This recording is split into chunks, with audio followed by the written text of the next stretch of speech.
And we can just dance the night away until we get no more. Shake all the hurt away so you can feel and forget who you used to be. For just tonight, could you just dance the night away? Alright, we are back with the second part of this video, and I've got the third story pulled up too. So we have 3 on this one and 3 on the first one. Wasn't planned that way, but I didn't expect to have. Like I said, when I have these picked out, I didn't pick them after reading them. I just picked them and let it generate, to generate the voice bit for it. So I literally have just been looking at the Reddit and seeing what's based off the good titles, or what titles interest me, and they are one of the more recent ones too. So, but yeah, so I'm blindly picking these and listening to them and then judging them. So that's why some of them it'll probably be a little longer, some be less as long. But let's listen to this one. This one is, am I the hill for gatekeeping opportunities? Okay. AITAH for gatekeeping opportunities? For context, I am a high school student currently. I am very involved in extracurricular activities. I volunteer at 2 organizations regarding elders and justice-related work, especially debates, but I also volunteer for festivals and such. I want to highlight the fact that nobody helped me get where I am, and all the work I did was 100% my own merit without external support.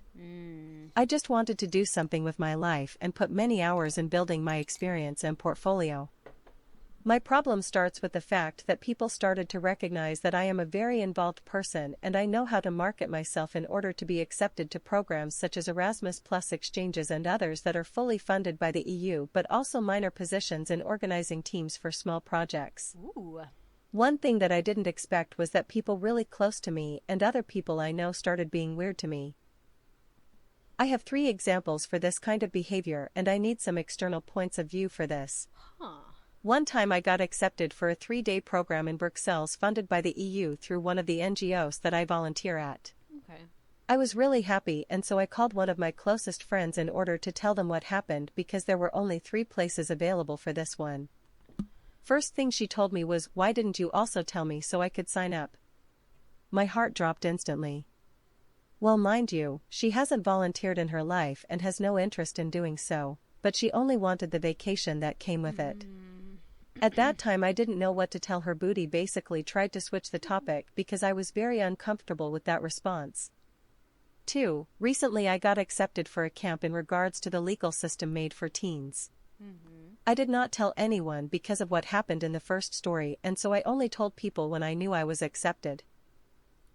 One of my oldest friends replied to the announcement that was published on the official account of the organization that organized the camp and asked me if I can also take her there next year. Exact words, when I suggested that she sign up next year just as I did, she ignored my messages and only replied to me when I sent her a TikTok.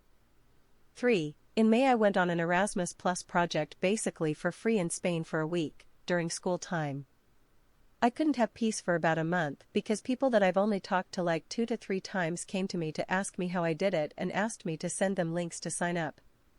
I am really annoyed at this because spent days looking for methods to sign up and links on Facebook and so on, but people just expect me to give it to them directly. I feel really conflicted about this because people expect me to just give opportunities to them on a silver platter, when they've done nothing to help me or anything like that, but because they're my friends I can't and outright reject them, and I also want them to work for these things, just like I did. Okay. One thing, yes, you could actually absolutely outright tell them no. Because here's the thing, you put the footwork in. My first question would be, did you put the footwork in? No? Then why should I put the footwork in for you? Now, you could share these links if you want to, if you wanted to help people out, but you're also not required to. And this is coming from someone who likes to share things. If I find things on YouTube or I find things online, I'm like, hey, look at this thing. I like sharing. But you have put the footwork in.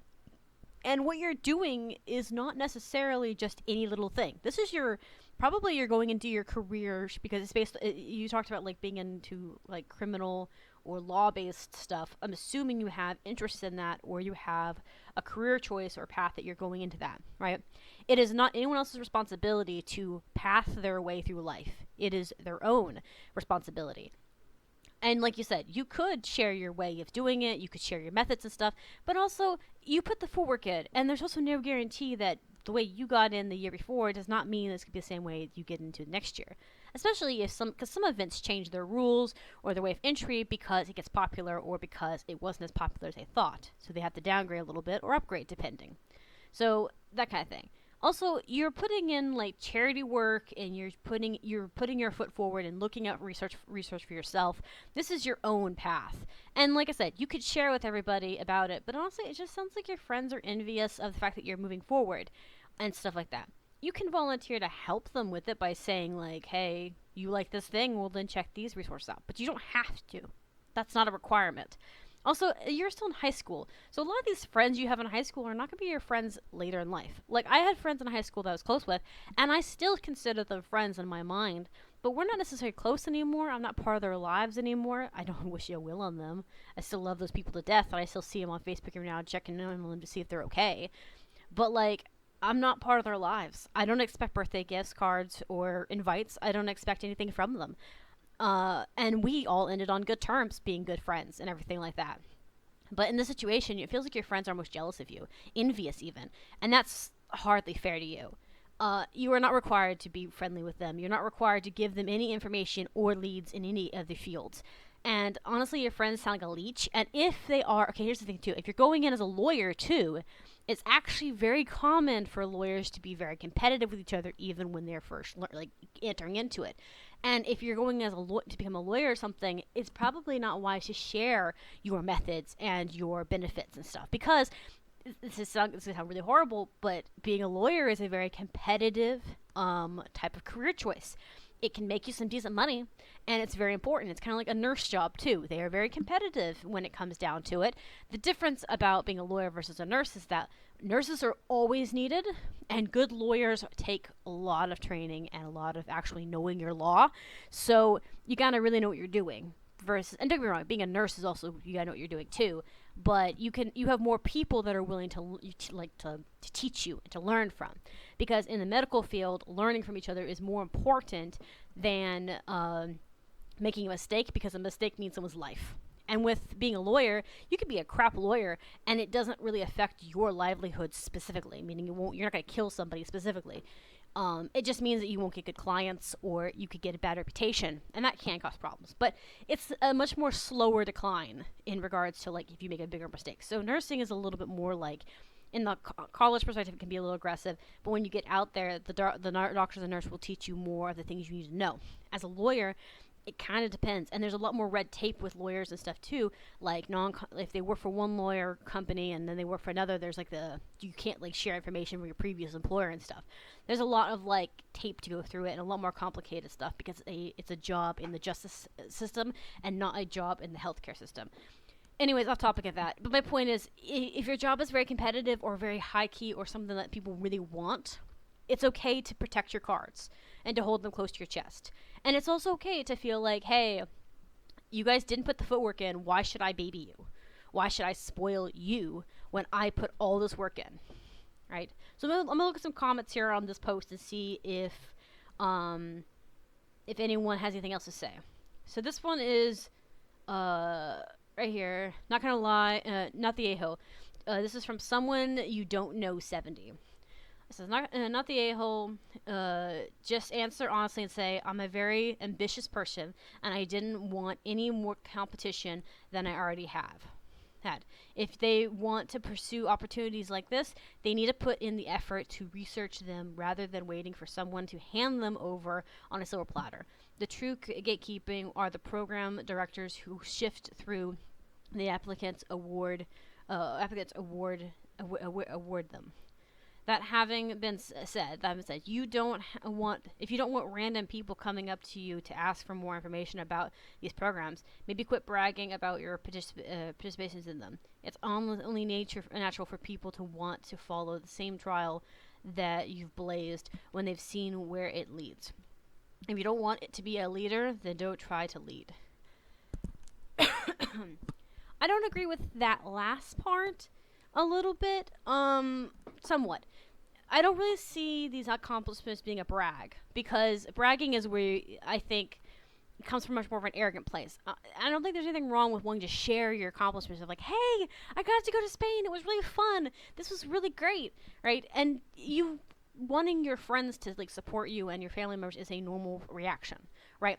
I personally think that if you're wanting to kind of do the say you get random people, just don't answer them, or private your posts to where only your friends and family and people who are in your circle like are looking at it.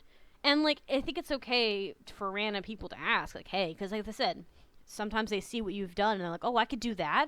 That's an option, right? That's perfectly fine and understandable from both parties on that. But I would just, if you don't want people asking about it, just make sure they can't see it from your posts. Make it to where it's only a family and friends, like your immediate circle that you care about, you know. But I don't really feel like it's bragging, because people should be happy for you and your achievements, because what loved ones do and what your friends do. And if your friends are a little bit envious of you because you have all these achievements because you're putting the footwork in, it's not your fault. And the same thing with strangers coming up to you and trying to kind of rain your parade a little bit. And like assuming like I said, it's one of those things that I don't really blame you for posting about it or being happy about it or anything like that. I think that it's perfectly fine to be happy about it, especially when you're in the high school phase, because that's a lot of footwork you put in there, kiddo. Or yeah, you know. I think you're overthinking it. When people see someone having cool experiences, they have simply curiosity about how they can partake. Obviously, they are missing the pieces of the puzzle that involve the volunteering and charity work and the unlocking these opportunities for you. They don't know what they don't know. It seems like you're mad at them for making faulty assumptions or having a genuinely curiosity or interest, which I think is a bit ashish on you. This is also from Owls and Cardinals. Maybe they are also AISH if they know the work involved and somehow expect to have access to these opportunities without doing the work. If so, everyone's a-holes for me. I think you should learn some simple responses. Your heart didn't need to drop when your friend asked you why you didn't tell her about the opportunities in your first antidote. That response makes you seem overly sensitive and reactive. Why didn't you just say, oh, well, I only had access to it because of the volunteer work I do? A single sentence clarifies it. For those who want to be taken along, you can laugh that off and say something like, no guests are allowed, unfortunately. I was guaranteed the opportunity after volunteering with the organization, so that would be the best place to start if you're interested in that for the future.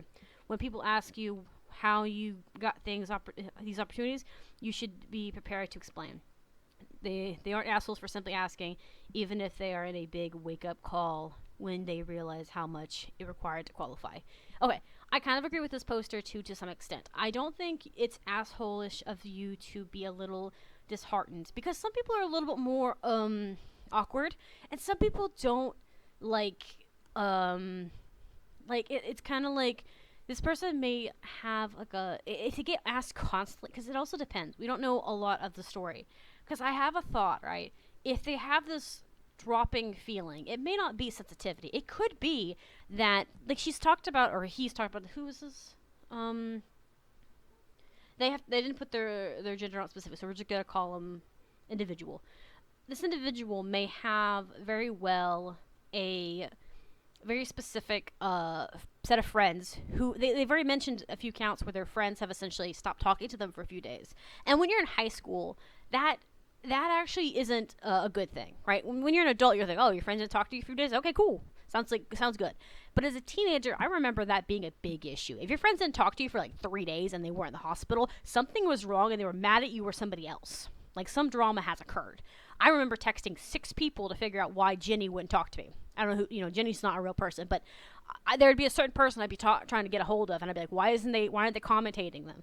Like, and if I couldn't find out there was something wrong, like they were sick, injured, or they were on vacation, I would worry that I did something wrong, right?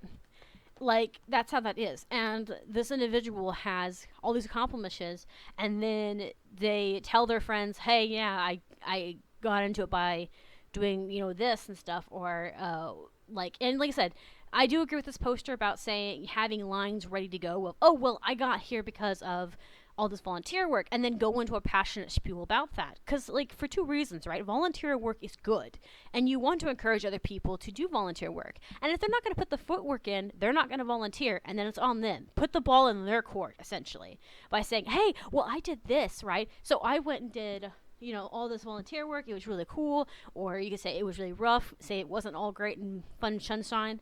You could give a little bit of a spiel about like how you did this stuff and how you qualified for it. Because the reality is you're giving them a taste of reality, right? If they are interested, then they're going to do the volunteer work. And if they're going to do the volunteer work, then they are worth the opportunity. And if they don't, then you could just say, well, you didn't put the footwork in, so I can't make you do that. I can't do it for you. Because that's the thing about volunteer work. Volunteer work has to be done by you. You have to put the footwork in, all right? And when it comes to people that are just random friends or friends that you know, acquaintances, don't even worry about it. They're going to ask questions, just be like, oh yeah, well, I qualified because of, you know, volunteer work, or I you know, they only took certain applicants with certain standards and stuff, and you can link them if you want to, but you don't have to. And as far as your friends saying, oh, we could bring me along, like they said, you just tell them, oh, you can't bring friends along. It's not like that, you know. You can't, it's not like a free, like, trip and stuff. You have to put footwork in. They only take applicants with you, you know? I think that maybe this individual isn't necessarily sensitive. I just don't think that they know how to communicate these things without getting a little upset. They probably are really stressed and putting all this work into it and feeling like, I have done all this work and everyone's supposed to be to do it for them, when it's pretty stressful. And reality is, like I said, I think the first commenter talking about someone you don't know talks about how they see you blazing through this path and think, okay, well, she did it or he did it, so I can do it too, right? But, like, it's not the same way. I watched classmates do that too, where they put hours and hours and hours on volunteering so that they can move in their careers. And like I said, there's a lot of pressure in high school to keep your family units and your close friend units too as well, to keep this situation going on. So these friends giving them the cold shoulder might actually hurt more from their perspective, because their social group means more to them than when you're an adult. When you're an adult, you don't care anymore. You're like, oh, Teddy didn't talk to me? Okay, cool. Bye. Because you don't care anymore. Because if you want to have friends, you have access to an entire world of friends. You don't need that one friend. Don't get me wrong, it doesn't mean it won't hurt when you lose them, but they can be replaced. As an adult, I can say that, don't get me wrong, I have like really good friends that I care about and I like, and they're really good people.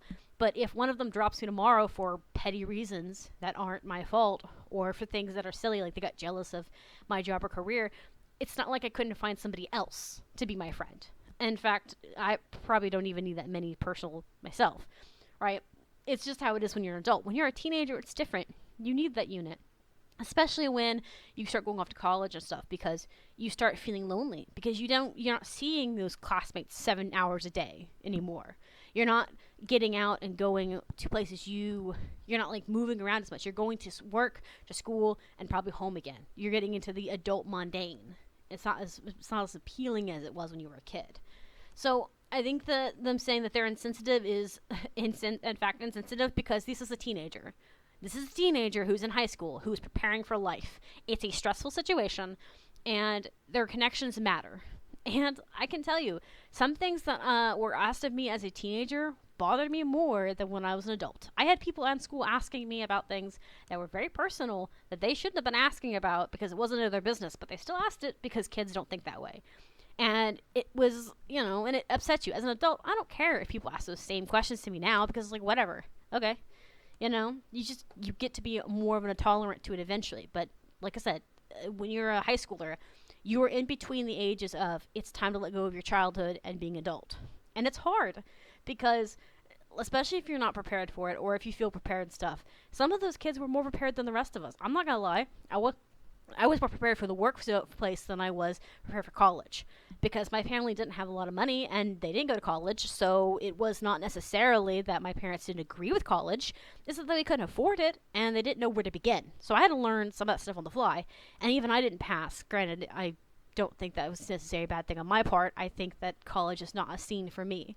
I can't handle the workload that comes with college because of my learning disabilities, and no one in the workplace. It's funny because they always said in school that college would never cater to you. Like they're like, oh, college won't cater to you, and neither will the world that you live in. But when I went to work into college, they didn't take my learning disabilities that seriously, and I had no help. And then when I got into the real world and started working the workforce, I had help. I one time I was trying to read a document that my boss had handed to me and said, this is an upgrade, an update to our contracts with our employees. It was nothing crazy. It was like saying about safety laws, about mothers and stuff. It was basically just a basic thing.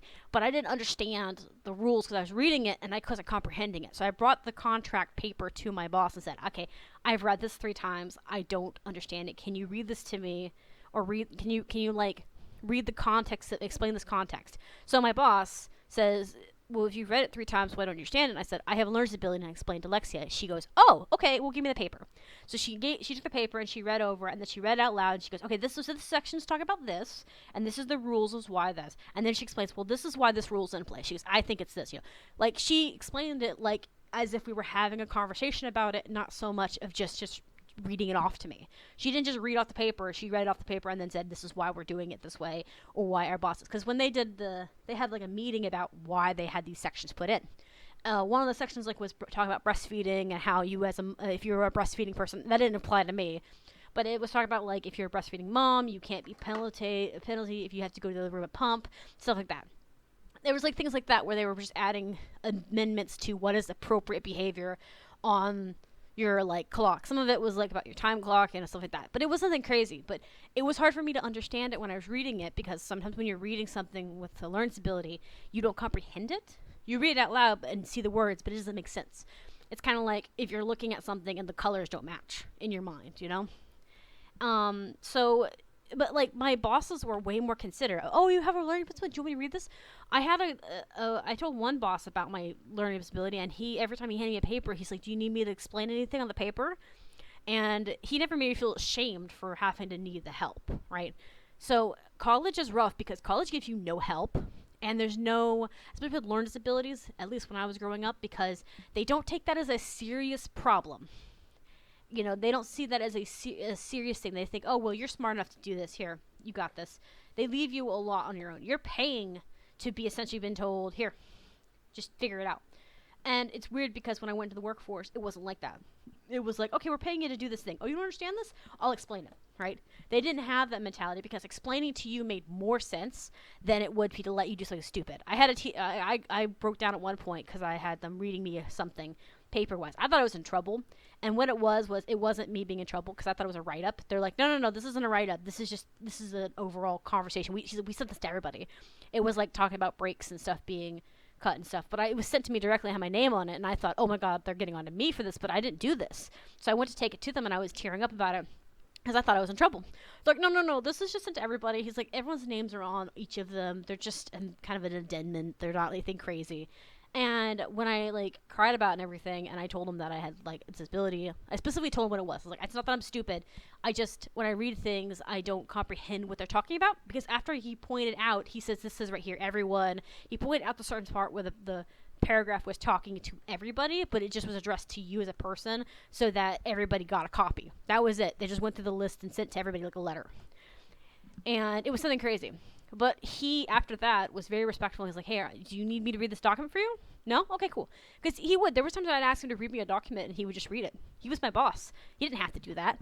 But he told me one time, I told him I really appreciate him doing that, but he didn't have to. He goes, no. He's like, I have to. He's like, you're a good employee. He's like, I want you to understand the rules, and you understanding the rules is more convenient for later in the line than for you to be confused.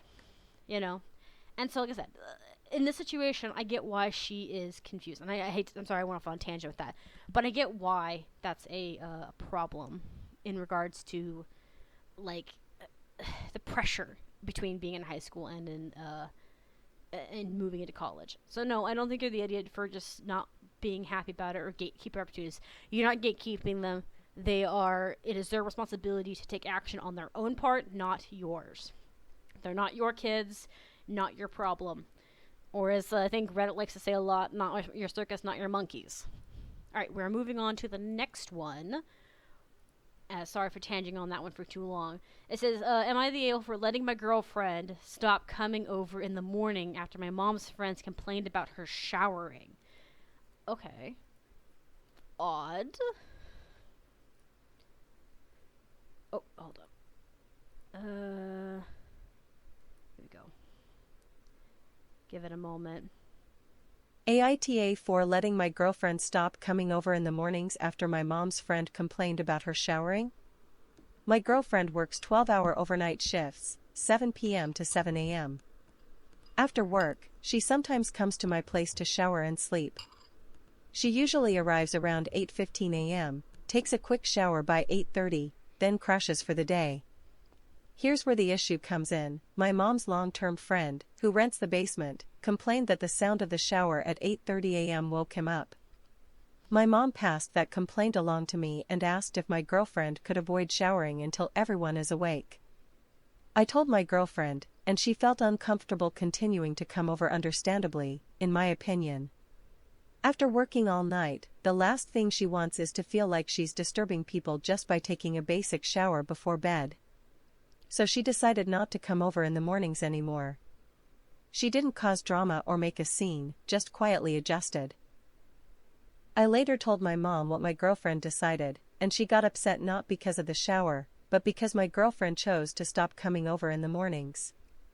My mom insists that wasn't her intention, but from our perspective, asking someone not to shower after a night shift pretty clearly sends the message that their presence is disruptive. For context, I also pay rent in this house. My mom's friend has lived here for years and pays rent too. We all share the space. It's not like my girlfriend was being loud or unreasonable just taking a 5 to 10 minute shower in the morning, which seems pretty standard. Now my mom's upset with me, but I feel like I handled it fairly. I passed the message along. My girlfriend made a calm and mature decision, and now somehow I'm caught in the middle. AITA for not pushing back harder on the complaint, or for letting my girlfriend decide to stop coming over in the mornings? Okay, that's a weird line of thought. I don't like that line of thought. I just generally don't like that. I don't think it's inappropriate for her if your girlfriend doesn't want to be an inconvenience, but she also doesn't want to be gross, and the solution is for her to do it at her place. Then I don't see an issue there. I honestly think that the mom, I get why the mom might not want it to come off that way, but what else was she supposed to do? You can't ask her to not be shit. As someone who's worked a night shift, and like half of my jobs have been night shift jobs, no. Do you know how gross that is? How nasty that is? How unsanitary that is? Right? Don't get me wrong. If you come home from work and you don't take a shower because you're too tired, that's understandable. I get it. Crash, whatever. But if you come home and you want to take a shower and that's your choice, I don't think there's anything wrong with that either.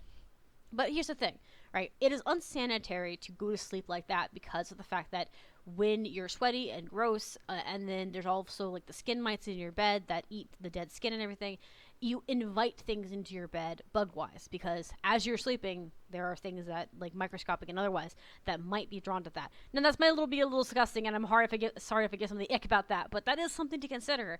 As someone who lives in like the Midwest area, at one time, roaches are a problem. They're very common amongst everywhere, and they will get in through any little seam, even under your doors. All right, they are a pest. I'm sure almost every state has their own pests that do the same thing, but they will eat dead skin. And they will eat, and if you smell bad, then you smell really good to bugs, especially bugs like roaches and stuff, right? Because to them, garbage smells like fine divine, but that lavender they hate, right? But also, it shouldn't be that. It's just not good for you. It's medically not good for you. It's not good for you psychologically. If you want to come home and take a shower because you feel grimy and stuff, do it. You'll even sleep more soundly. And oh my God forbid he wakes up at 8:30 in the morning for a shower. How loud's the shower? Just fix the shower if it's so loud, right? Like, there's been times where I've been sleeping and I've heard, like, our room is on the other side of the bathroom that we share with his mother and grandmother, because the bathroom that's on this other wall has the bathtub. There's 2 bathrooms in the apartment, one's a half and one's a full, right? If his mother was to get up in the middle of the night, take a shower, and wake me up, all I would do is wait until she was done and then go back to sleep, all right? It's not a big deal. And waking up at 8:30 in the morning isn't that big of a deal. I have been woken up earlier than that, 6, 7 in the morning, because the guy outside's mowing lawn and there's rocks hitting my window. And yes, I belly ached about it, but I never really complained about it to the landlords because the guys taking care of the grass are just doing their job. That's when I was living in Missouri by myself, right? You can't it's not an unreasonable thing. It's not legal either. And like I said, this fixed the problem. And the girlfriend didn't even see that upset, really. She just said, like, oh, I'm disturbing people? Well, I don't really want to be disturbing people. I'll just not bathe here. I'll go and bathe somewhere else. So the problem was solved, and he just made a big deal out of it for nothing. And the mom's making a big deal out of it for nothing, right? And, like, I get it. Like, it kind of sucks and stuff, but, like, I don't think anyone's the idiot here, but I also think that the neighbor or the other tenant might be a little bit more sensitive, but like this solves the issue. So why push it any further? All right, we're gonna see if there's any posts that say anything else. I'm curious. 8:30 a.m. is not really that is not early to be showering. Most people would have to be at work at 8 a.m. and would be showering at 6 or 7 a.m. Your mom should have shut down the complaint and not brought it up to you if she didn't want your girlfriend to act on it. Weird, but you are not the a-hole. Yeah. Yeah, yes. And this is that comment about the 8 a.m. comment is from Daisy Chain 0011. And, like, a lot of people are agreeing with them on this. I kind of agree, too, because, like, 8:30 a.m. is not that bad. And, yes, if you work a nighttime job, because I worked at a night shift, 8 a.m. is hell when people wake you up. The amount of times I had gotten home from a night shift at Walmart where I was working from 4 a.m. to 8 a.m. in the morning and then have to go home and have to fight with the... Like, it was, I had to go in I had to be in the clock at 4 a.m. I can't remember when I had to be home, but I think it was about 8 p.m. by the time or 8 a.m. was when I got home. 4 a.m. to 8 p.m. or 8 a.m. Sorry. 8-hour shift, 9-hour shift, something like that. But it was annoying because everyone would be waking up and it would disturb my sleep, but I would just go back to sleep when everyone, like, I'd go back to sleep at noon. Because if someone woke me up because my neighbors would be going to their jobs, guys mowing, whatever, I'd get up, go play the computer for a little longer, do some dishes, clean something, whatever. And then when noon happened and everything got quiet, I'd go back to sleep because normally sometime at some point someone's going to not be home. And normally it was around noon. And then I'd sleep until I had to go.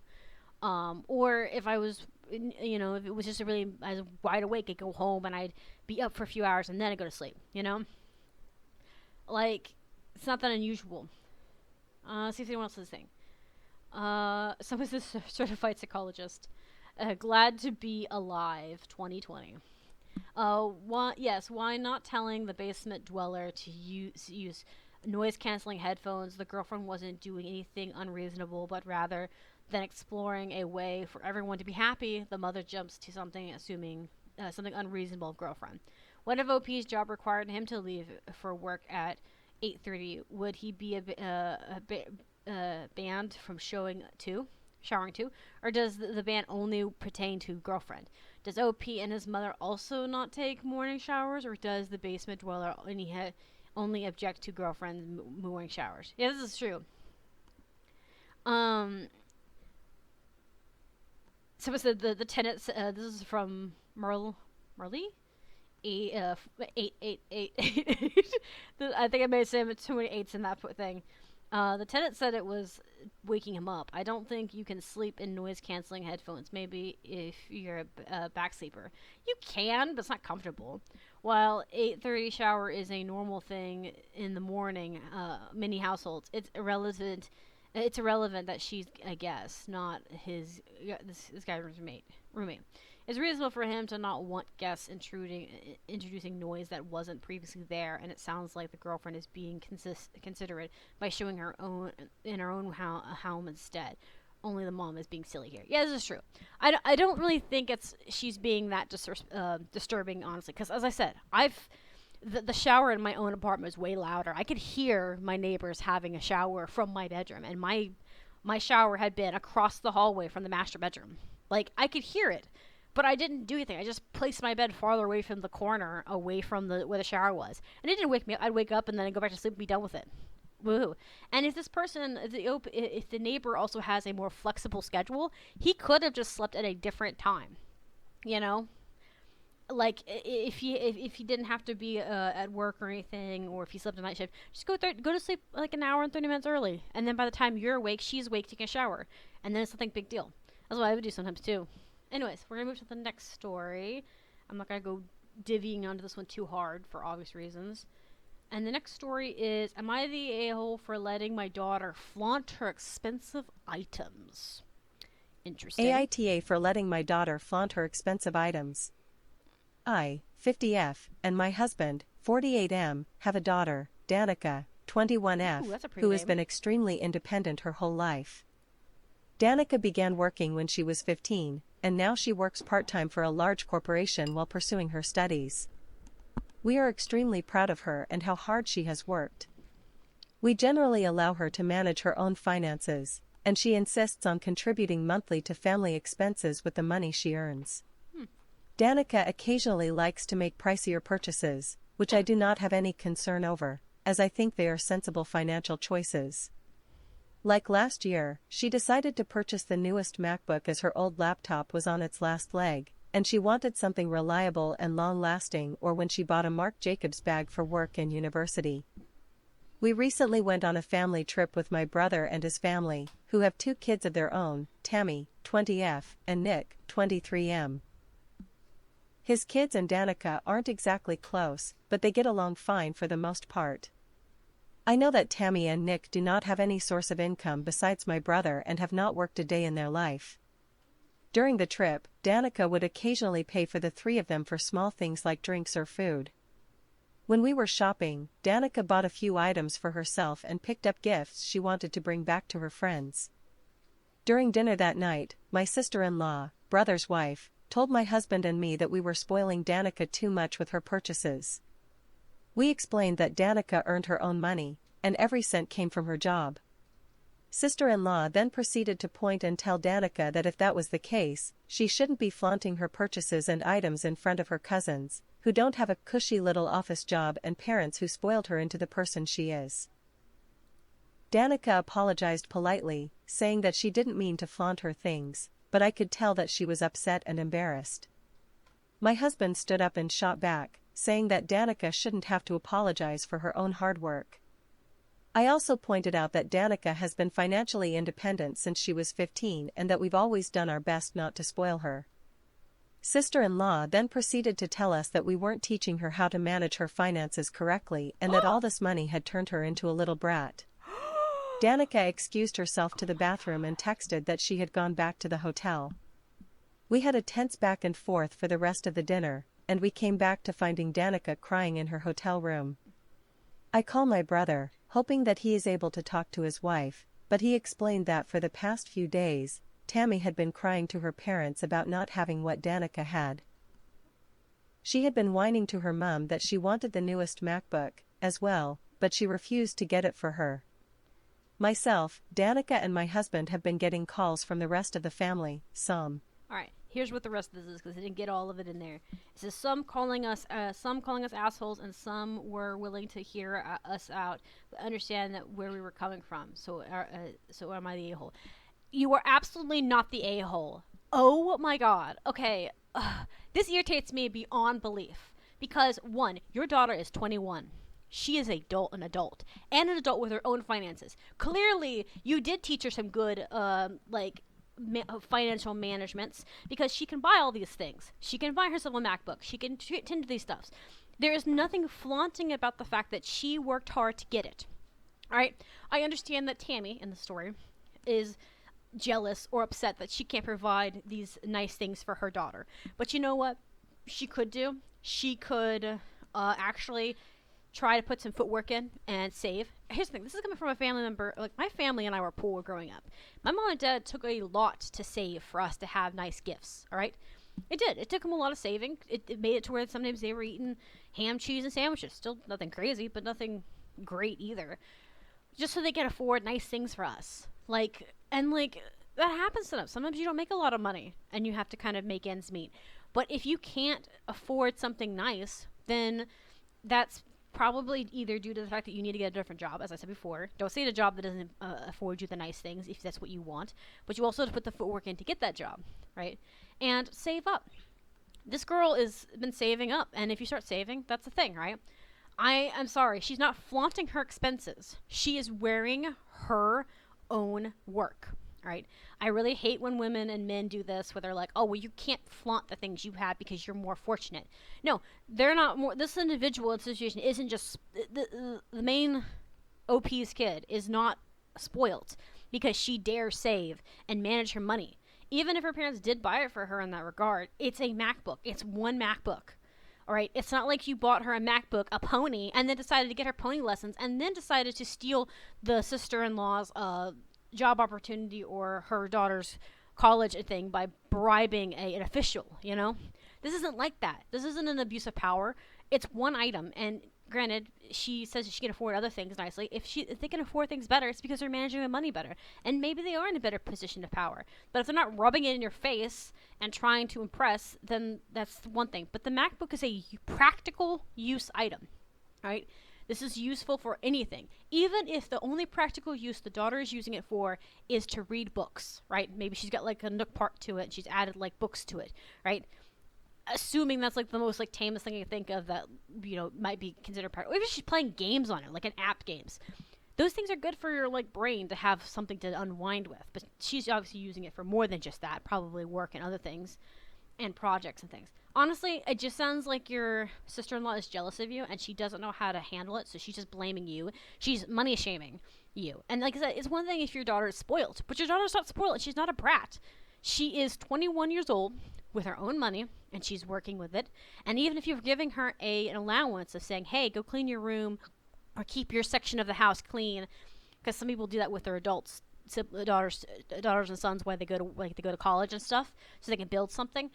Like, then do it. You know, they're not spoiled for spending the money they were given or using.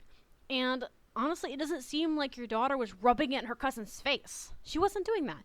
It just seems like the cousin saw it and was like, I want that, but I can't have it. So instead of being mad that the OP's daughter has these things, why don't you work on trying to get those things made up? Or why didn't you just ask? Maybe the husband and the OP could actually have helped. Maybe they could have been like, look, I saw that your daughter has an Apple MacBook or whatever. How can I get something similar for my kid? Did you guys save up? Like, ask for tips. And then, worse, say, hey, can I borrow money from you? And then I'll pay you back and be honest and make your payments back. I've had that happen with relatives before. They're like, hey, I want to get my kid this new thing, but I can't afford it. Grandma, can I borrow money? Mom, can I borrow money? And then they'll borrow money and then they'll pay it back. Like, my mom has done that for me too. When I was living at home, she called me at one time and asked me if I could borrow money. She could borrow money from me to buy Dad some console games or to get him a console or something. I said yeah, because I knew she'd pay me back. And so she paid me back, no big deal, because she had the money. She just didn't have the money at that moment, and it was on sale, or there was some kind of deal, or it was either that or the system came with a game my dad wanted. Whatever it wasn't a big deal. My mom gave me back the money, no big deal. Do the same thing with MacBook. In fact, actually, I think you can even do MacBook pay plans. Most electronics you can do that with if you buy through Amazon. So if you can't afford it right away, just be like, hey, sweetie, this is your MacBook, but I'm going to need you to do chores, or you're going to have to put so much money down on it. If you wanted to make it a gift, then just make it to where you guys pay it. But if you wanted to, like, encourage your daughter to earn it too, be like, hey, your cousin bought her own MacBook, and, like, we don't have a lot of money, but you have a side job, or how about you get a side job, and we can get off Amazon, and you can just pay, like, $20 a month. Like, and here's the thing, by doing that, because you can go on Amazon and do that, I don't know about Apple's website itself, but you could do that, and if you do that, you can actually build your credit too, so you're double edging it with your daughter on the double-edged sword of, like, usefulness, because then you're teaching her responsibility and you're getting her credit built, right? Because these girls are still relatively young, and like, you could do that. It's not like she could, it can't be like done like that. But like, the fact of the matter is that you're not a brat for having taught your daughter how to properly save, or for your daughter being independent or saving up all these things, whatever it can be. It could be allowance money, doesn't matter. In this situation, it's just from her job, but my point being the same. Like, Tammy could do the same thing if she was willing to put the footwork in with it. I'm going to see if there's anyone in the comment section that said anything else. 2 grown adults complain to their parents about a third grown adult has bought with her own money. Do they not realize how pathetic that sounds? Not the, oh, your daughter has done nothing wrong. That is from hello all and goodbye all.